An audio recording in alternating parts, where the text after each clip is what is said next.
वंचित बहुजन आघाडीचे नेते प्रकाश आंबेडकर यांनी केंद्र सरकारवर जोरदार हल्लाबोल करत नागपूरमधील राष्ट्रीय स्वयंसेवक संघ म्हणजेच RSS कार्यालयावर 23 मार्च रोजी मोर्चा काढण्याची घोषणा केली आहे. मुंबईमध्ये झालेल्या बैठकीत काँग्रेस, आम आदमी पक्ष, कम्युनिस्ट पक्ष आणि सुमारे 17 ते 18 सामाजिक संघटनांनी या आंदोलनाला पाठिंबा दिल्याचे आंबेडकरांनी सांगितले. नागपूरमधील कार्यकर्ते या मोर्चाचे नियोजन करत असल्याची माहितीही त्यांनी दिली. पंतप्रधान नरेंद्र मोदी यांच्या कार्यपद्धतीवर टीका करत आंबेडकर म्हणाले की मोदी यांची प्रतिमा मुद्रा मोदी ते मुजरा मोदी अशी बदलत चालली आहे आणि आंतरराष्ट्रीय स्तरावरही त्यांच्यावर टीका होत आहे.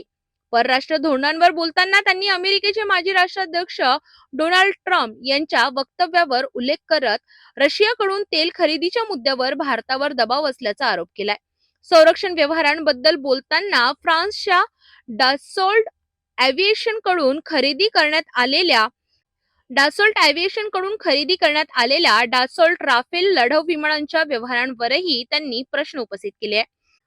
कृषी क्षेत्राबाबत त्यांनी सांगितले की अमेरिकन कृषी उत्पादनांना 0 टॅरिफवर भारतात प्रवेश दिल्यास भारतीय शेतकऱ्यांना मोठा फटका बसू शकतो. कापसाच्या बाजारभावावरही याचा परिणाम होण्याची शक्यता त्यांनी व्यक्त केली आहे. तसेच विदेशी बँकांना भारतात अधिक मोकळीक दिल्याचा आरोप करत पूर्वी व्यवहारांसाठी रिझर्व्ह बँक ऑफ इंडियाची परवानगी आवश्यक होती असेही त्यांनी सांगितले. देशात समतेचे राजकारण होणे गरजेचे असल्याचे सांगत नागरिकांनी आणि तरुणांनी 23 मार्च रोजी नागपूरमध्ये होणाऱ्या मोर्चात मोठ्या संख्येने सहभागी व्हावे असे आवाहन प्रकाश आंबेडकर यांनी केले आहे. 23 मार्चला नागपूरला RSSचं जे कार्यालय आहे या कार्यालयावरती धरणा म्हणा मोर्चा म्हणा आयोजित करण्यात आलेला आहे. मुंबईमध्ये जी बैठक झाली त्या बैठकीमध्ये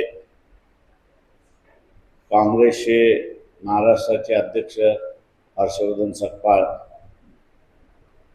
आप पक्षाचे असणारे प्रतिनिधी,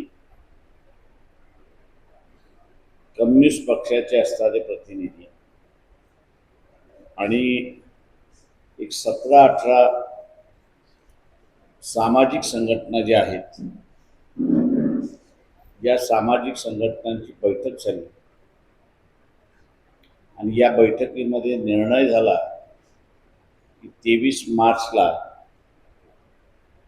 RSSच्या कार्यालयावरती मोर्चा निदर्शनं करायची, धरणे धरायची.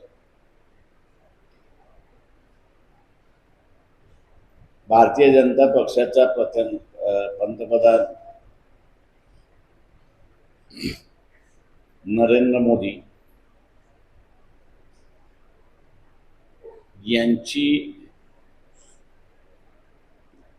छबी जी आहे ती मुद्रा मोदी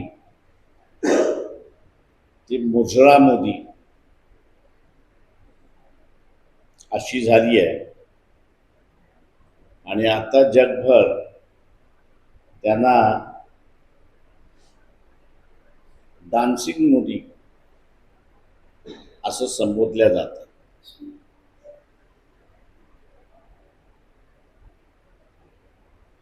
मोदींमधला असणारा हा जो बदल आहे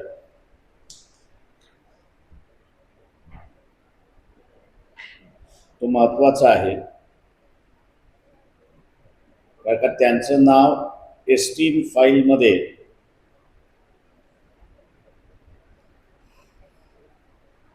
आल्यानंतर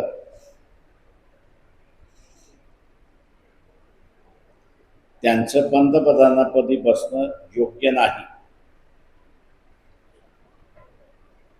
देशाला धोका आहे. देशाचं सार्वभौम हे धोक्यात आलेली आहे. भारतीय अर्थव्यवस्था सुद्धा धोक्यात आलेली आहे आणि त्यांचं नाव एस्टीन फाईलमध्ये आल्यानंतर उलट सुलट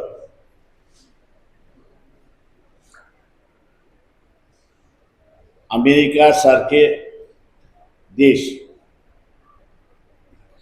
हे करारनामे करतायत. उदाहरण आपल्या सगळ्यांसमोर आहे की रशियाकडून आपल्याला याच्या अगोदर कच्चं तेल स्वस्तात मिळत होतं. अमेरिकेने सांगितलं घ्यायचं नाही. मुजरा मोदीने ते घेणं बंद केलं.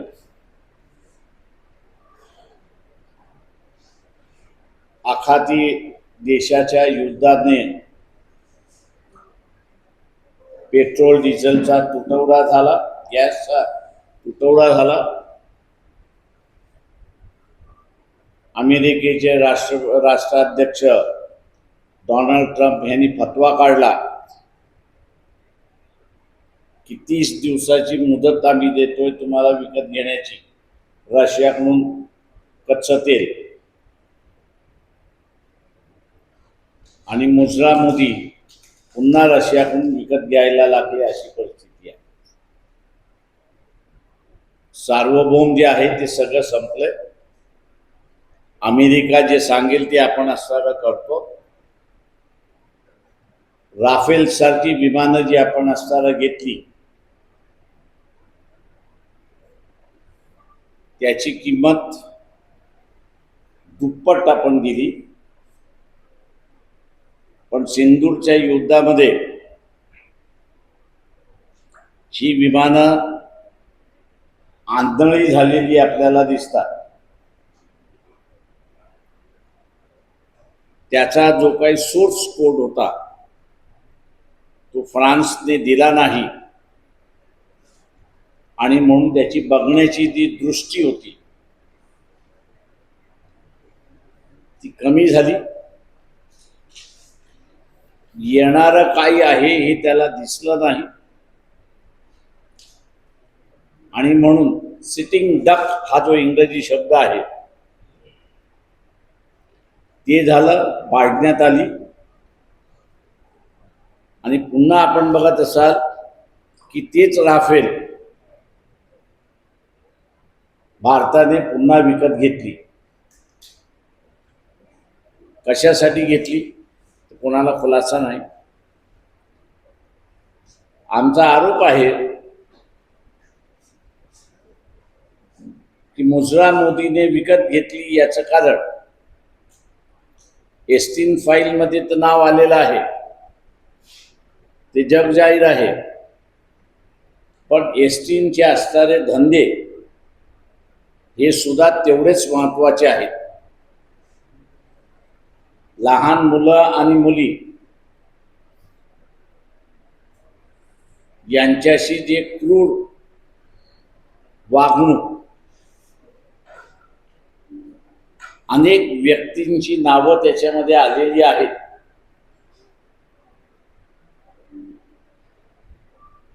अजूनपर्यंत मोदींचं नाव नाही, पण ज्या पद्धतीने असणारं करारनामे केले जातात आहे त्याच्यामधनं या एस्टीन फाईलमध्ये बरंच काही दडलेलं आहे मोदींच्या संदर्भात.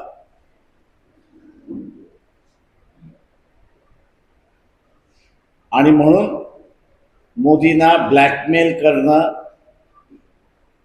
हे सोपं झालंय अशी परिस्थिती आहे. 5 महिन्यापूर्वी 6 महिन्यापूर्वी शेतकऱ्यांची बाजारपेठ ही जगातल्या शेतकऱ्याला खुली केली जाणार नाही. आणि करारनाम्यामध्ये आपण असं पाहिलं तर अमेरिकेचं ॲग्रिकल्चर प्रॉडक्ट हे 0 टॅरिफनी येईल आणि भारतातून जो माल जाईल त्याला 18% टॅरिफ लागेल अशी परिस्थिती आहे.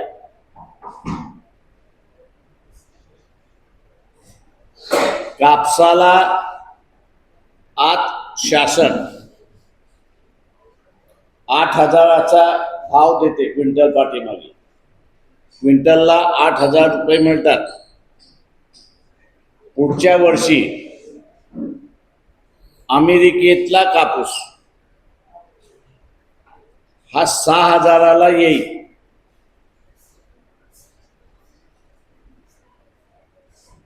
हे जे सगळे जिनर्स आहेत आणि त्याच्याच बरोबर ह्या ज्या स्पिनिंग मिल्स आहेत यांचं गठबंधन होणार. स्पिनिंग मिल कापूस आयात करणार, जिनरकडून ते जिनिंग करून घेणार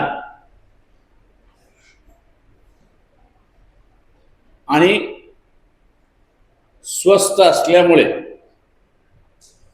CCIला पूर्णपणे नुकसानात टाकण्याचा कारभार सुरुवात झाला अशी परिस्थिती आहे. नुसता कापसाच्या शेतकऱ्याचं नाही तर धानाचा शेतकरी जो आहे त्याची सुद्धा तीच अवस्था आहे. गव्हाचा शेतकरी आहे त्याची सुद्धा तीच आहे. कडधान्याचा शेतकरी जो आहे तीच त्याची परिस्थिती त्या ठिकाणी राहणार आहे. त्याच्यामुळे शेतकऱ्यांचं उद्ध्वस्त होणं याला जबाबदार भारतीय जनता पक्ष, RSS हे दोन प्रामुख्याने आहेत. फक्त ग्रामीण भागातल्या लोकांचं नुकसान होईल असं नाही, तर शहरी भागामध्ये हा जो नोकरदार वर्ग आहे या नोकरदार वर्गाला सुद्धा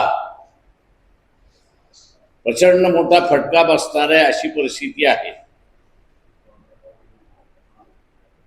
आज परदेशी बँकाला भारतामध्ये त्यांचा व्यवहार सुरुवात करायचा असेल तर रिझर्व्ह बँक ऑफ इंडियाची परमिशन घ्यावी लागते.